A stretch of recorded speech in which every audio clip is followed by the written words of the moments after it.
Vokkaliga plus OBC ಅನ್ನೋ combination ಒಂದ್ ರೀತಿ ಈಗ ನೀವು ಡಿ ಕೆ ಶಿವಕುಮಾರ್ ಮತ್ತೆ ನೀವು ಒಂದ್ ರೀತಿ ಜೋಡೆ ತಿಂತಾರ ನೋಡಿ. ನಾನು ಹಿಂದುಳಿದ ವರ್ಗದವನು ಮುಂದುಳಿದವನು ಅಂತಲ್ಲ, ನಾನು ಬಹಳಷ್ಟು ಮುಂದುವರೆದವ್ರಕ್ಕಿಂತ ಮುಂದುವರೆದಿರತಕ್ಕಂಥವನು. ನಾನು ಕಾಂಗ್ರೆಸ್ ಪಕ್ಷದ ಸಿಪಾಯಿ. ಇದರಲ್ಲಿ ಎಲ್ಲರೂ ಸಹ ಆಲದ ಮರದ ಇದ್ದಾಗೆ ಎಲ್ಲರೂ ಸಹ ಇದ್ರ ಅಡಿಗೆ ಬರ್ತಾರೆ. ಇದರ ಏನು ಸಿದ್ಧಾಂತ ಇದೆ ಅದನ್ನು ತಗೊಂಡು ಮುಂದೆ ಹೋಗ್ತೀವಿ. ಶಿವಕುಮಾರ್ ಅವರು ಸಹ ಯುವಕರಿದ್ದಾರೆ, ಸಂಘಟನೆಯಲ್ಲಿ ಕೆಲಸ ಮಾಡಿದ್ದಾರೆ, ಪ್ರದೇಶ ಕಾಂಗ್ರೆಸ್ ಕಮಿಟಿ ಅಧ್ಯಕ್ಷರಾಗಿದ್ದರು, ಈಗ ಮುಖ್ಯಮಂತ್ರಿ ಆಗಿದ್ದಾರೆ. ಜೊತೆಗೆ ಡಾಕ್ಟರ್ ಪರಮೇಶ್ವರ್ ಅವರು ಇದ್ದಾರೆ ಉಪಮುಖ್ಯಮಂತ್ರಿಗಳಾಗಿ.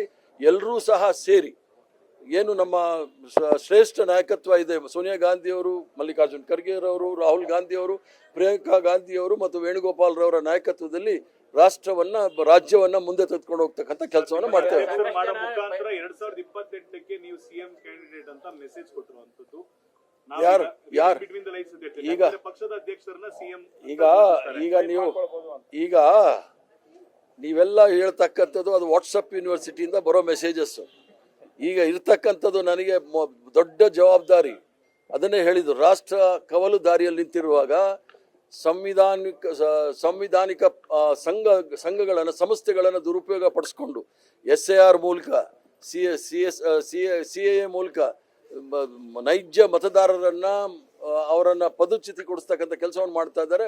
ಇದರ ವಿರುದ್ಧ ಹೋರಾಟ ಮಾಡಬೇಕಾಗುತ್ತೆ. ಭಾರತದ ಪರಿಕಲ್ಪನೆ 1947ನೇ ಇಸ್ವಿಯಿಂದ ಪ್ರಾರಂಭ ಆಗಿರ್ತಕ್ಕಂಥದ್ದು.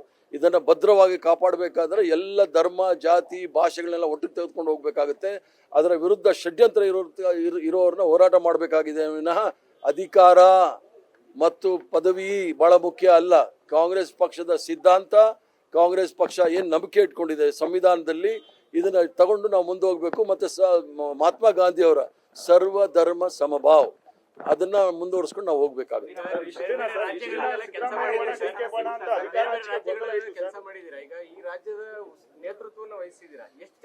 ನಾನು ಏನು ಡಿಫರೆನ್ಸ್ ಅಂದಿಲ್ಲ. ಈ ರಾಜ್ಯದಲ್ಲಿ ಕೆಲಸ ಮಾಡಿ ಇಡೀ ಕಾಂಗ್ರೆಸ್ ಪಕ್ಷ 1979ನೇ ಇಸ್ವಿನಲ್ಲಿ 15 ಜನ MLAಗಳು, ಸಂಘಟನೆಗಳೆಲ್ಲ ದೇವರಾಜ ಅರಸವ್ರ ಜೊತೆ ಹೊರಟೋಯ್ತು.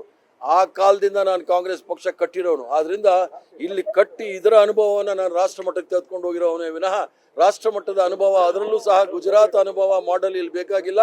ಕರ್ನಾಟಕ ರಾಜ್ಯದ ಮಾಡೆಲ್ ಬಗ್ಗೆ ನನಗೆ ಹೆಮ್ಮೆ ಇದೆ. ಇದನ್ನ ನಾನು ಪ್ರಯತ್ನ ಮಾಡ್ತೀನಿ, ಇಡೀ ರಾಷ್ಟ್ರಕ್ಕೆ ಅದನ್ನು ಹರಡಿಸ್ಲಿಕ್ಕೆ ಪ್ರಯತ್ನ ಮಾಡ್ತೀನಿ.